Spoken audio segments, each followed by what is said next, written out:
ಮೂರ್ತಿಗಳಲ್ಲಿ ಒಬ್ಬನಾದ ಪರಮಶಿವನಿಗೆ ಕುಮಾರಸ್ವಾಮಿಯೇ ಗುರು. ಈ ಸೃಷ್ಟಿಗೆ ಮೂಲಕಾರಕನಾದ ಓಂಕಾರನಾದಕ್ಕೆ ಅರ್ಥವನ್ನು ಬಿಡಿಸಿ ಹೇಳಿದನು. ತಮಿಳುವಾಸಿಗಳು ಕುಮಾರಸ್ವಾಮಿಯನ್ನು ಮುರುಗನ್ ಎಂದು ಕರೆಯುತ್ತಾ ಆರಾಧಿಸುತ್ತಾರೆ. ಇದಕ್ಕೆ ಸಂಬಂಧಿಸಿದ ಸ್ಥಳ ಪುರಾಣಗಳೆಲ್ಲ ತಮಿಳುನಾಡಿನ ಕುಂಭಕೋಣಕ್ಕೆ ಸಮೀಪದಲ್ಲಿರುವ ಒಂದು ಪರಮ ಪವಿತ್ರವಾದ ಕ್ಷೇತ್ರದಲ್ಲಿ ಕಾಣಬಹುದು. ಹಾಗಾಗಿಯೇ ಈ ಕ್ಷೇತ್ರದ ಸಂದರ್ಶನದಿಂದ ಅಪರಿಮಿತವಾದ ಬುದ್ಧಿ, ಜ್ಞಾನವು ದೊರೆಯುತ್ತದೆ ಹೇಳುತ್ತಾರೆ. ಈ ಕ್ಷೇತ್ರದ ಭೇಟಿಗಾಗಿ ಭಾರತ ದೇಶದಲ್ಲಿನ ವಿವಿಧ ರಾಜ್ಯಗಳಿಂದಲೇ ಅಲ್ಲದೆ ವಿದೇಶಗಳಿಂದಲೂ ಕೂಡ ಅತಿ ಹೆಚ್ಚು ಮಂದಿ ಭಕ್ತರು ಭೇಟಿ ನೀಡುತ್ತಿರುತ್ತಾರೆ.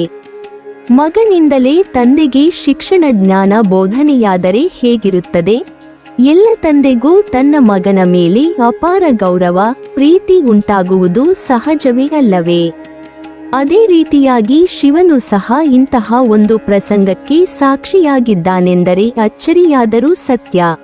ಶಿವನಿಗೆ ಆ ಜ್ಞಾನ ಬೋಧೆ ಮಾಡಿದವನೇ ಅವನ ಪುತ್ರನಾದ ಮುರುಗನ್ ಅಥವಾ ಕಾರ್ತಿಕೇಯ ಅಥವಾ ಸುಬ್ರಹ್ಮಣ್ಯ ಸ್ವಾಮಿ. ಈ ಸುಬ್ರಹ್ಮಣ್ಯ ನೆಲೆಸಿರುವ ದೇವಾಲಯವೇ ಸ್ವಾಮಿನಾಥ ಸ್ವಾಮಿ ದೇವಾಲಯ.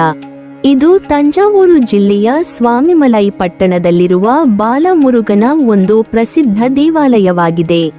ಮತ್ತೊಂದು ಪುಣ್ಯಕ್ಷೇತ್ರವಾದ ಕುಂಭಕೋಣಂನಿಂದ ಕೇವಲ 5 ಮೈಲಿ ದೂರದಲ್ಲಿರುವ ಸ್ವಾಮಿಮಲೈ ಮುರುಗನ್ ದೇವಾಲಯ ತಮಿಳುನಾಡಿನ ಆರುಪಡೈವೀಡು ಎಂದು ಹೇಳಲಾಗುವ 6 ಪವಿತ್ರ ಮುರುಗನ ದೇವಾಲಯಗಳ ಪೈಕಿ ಒಂದಾಗಿದೆ.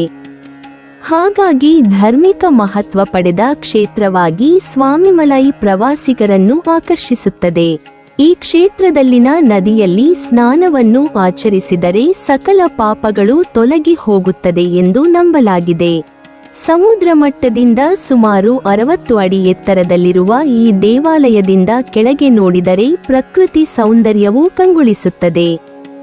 ಕಾವೇರಿ ನದಿ ತಟದಲ್ಲಿರುವ ಸ್ವಾಮಿಮಲೈನ ಚಿಕ್ಕ ಬೆಟ್ಟವೊಂದರ ಮೇಲೆ ಸ್ಥಿತವಿರುವ ಮುರುಗನ ಈ ದೇವಾಲಯವು 6 ಹಾಗೂ ಅದರ ಗುಣಲಬ್ಧದ ಸಂಖ್ಯೆಯೊಂದಿಗೆ ವಿಶೇಷವಾದ ನಂಟನ್ನೇ ಹೊಂದಿದೆ ಎಂದು ಹೇಳಬಹುದು.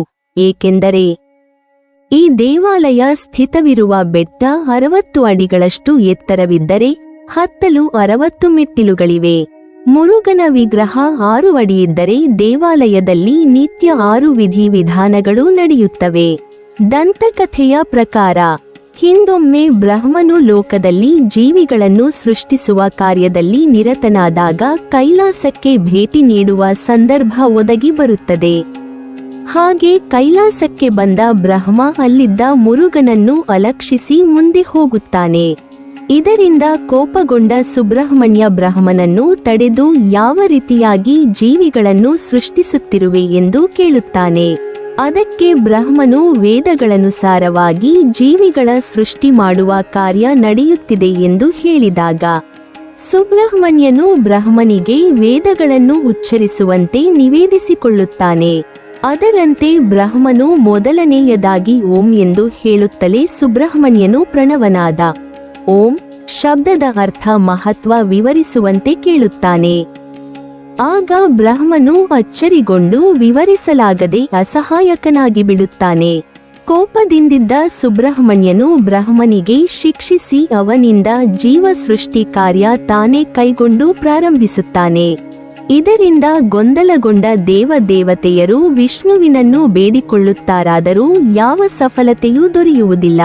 ಕೊನೆಗೆ ಸ್ವತಃ ಶಿವನೇ ಮಗನನ್ನು ಈ ಕಾರ್ಯ ಕೈಬಿಡುವಂತೆ ತಿಳಿ ಹೇಳಲು ಕಾರ್ತಿಕೇಯನ ಹತ್ತಿರ ಬರುತ್ತಾನೆ.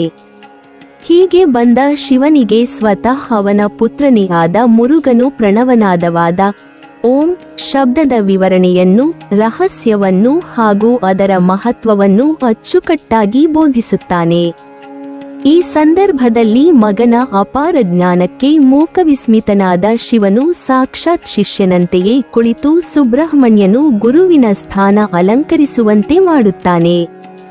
ಹಾಗಾಗಿಯೇ ಇಲ್ಲಿ ನೆಲೆಸಿರುವ ಮುರುಗನಿಗೆ ಸ್ವಾಮಿನಾಥ ಸ್ವಾಮಿ ಅಂದರೆ ಶಿವನಿಗೆ ಗುರುವಾಗಿರುವ ಸ್ವಾಮಿ ಎಂಬ ಹೆಸರು ಬಂದಿದೆ.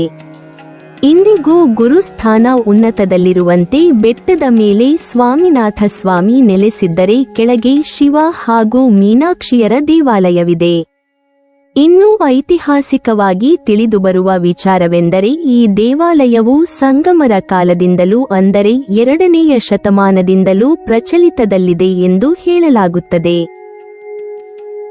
ಈ ಎಲ್ಲ ಘಟನೆ ನಡೆದ ಸ್ಥಳವೇ ಪ್ರಸ್ತುತ ತಮಿಳುನಾಡಿನಲ್ಲಿನ ಸ್ವಾಮಿಮಲೈನಲ್ಲಿಯೇ. ಇನ್ನು ಪರಮಶಿವನು ಜಗತ್ತಿಗೆ ಸ್ವಾಮಿ, ಆ ಸ್ವಾಮಿಗೆ ಕುಮಾರಸ್ವಾಮಿಯೇ ಗುರುವು.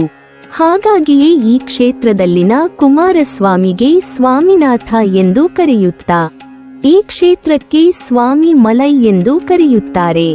ಈ ದೇವಾಲಯವು ಅತ್ಯಂತ ಪುರಾತನವಾದುದು. ಇದನ್ನು ಕಾರ್ತಿವೀರಾರ್ಜುನ ನಿರ್ಮಾಣ ಮಾಡಿದನು ಎನ್ನಲಾಗಿದೆ.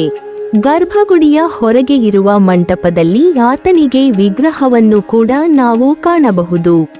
ಇನ್ನು ದೇವಾಲಯವು ಚಿಕ್ಕದಾದ ಒಂದು ಗುಡ್ಡದ ಮೇಲೆ ಇದೆ.